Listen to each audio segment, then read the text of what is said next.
Het gaat net goed met het klimaat en de fossiele brandstoffen raadt je op. Daarom had Europa hem zelfs ten doel gesteld dat 14% van alle verbruikte energie duurzaam wezen moet in 2020. Wienenergie levert een wichtige bijdrage aan het uitvoeren van deze doelstelling. Om dit te realiseren is onder andere het project Windpark Friesland ontwikkelen.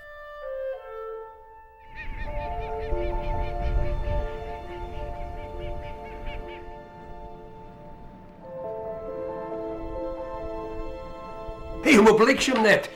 Wat zou het wezen kunnen? Die mensen die komen hier om vrijheid, om het formaat van het islamar te ondergaan. En daar zul dan niet nog aardigheid van, als er een heel bos van die molens tussen moet. En dan was net meer doorheen varen, dat hele wetter, dat is waar, dat hele vaarwetter in het begin. En daar zullen wij hele grote gevaren van het wolwerst van de kust hier. Het is helemaal geen park. Een park is hier bloem en bien. En om het te verzachten heet het een park. Mag hem even historisch doen. Het grootste industrieplak van Friesland. Dat is 400 jaar. Dat kun je je net meer voorstellen. Want het is alle stuk voor stuk waaidript en voortrekken.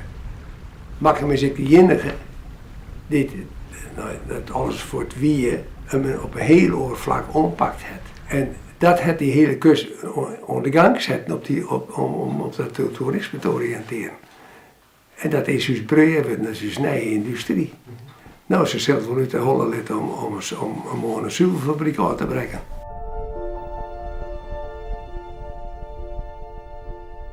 Maar het slimste is dat de minister vanzelf zei, ja, ik neem net de zeeafstanden in acht, maar ik doe maar als het islamar lang is. Dus hij had er de bekers had er verzetten. Dat er wat gebeuren moet is duidelijk. Dat het allergrootste pad van die opdracht in één gemeente deelleidt wordt effectief, daar ben we nog net zo wijs mee. Maar we hebben hier een paar liedse, vooral liedse parkjes, paar woorden. En hier bij de grote Dieklaas, ze schaalt dat nog maar eens behoorlijk op, rekt dat uit en brengt het maar goed omheen.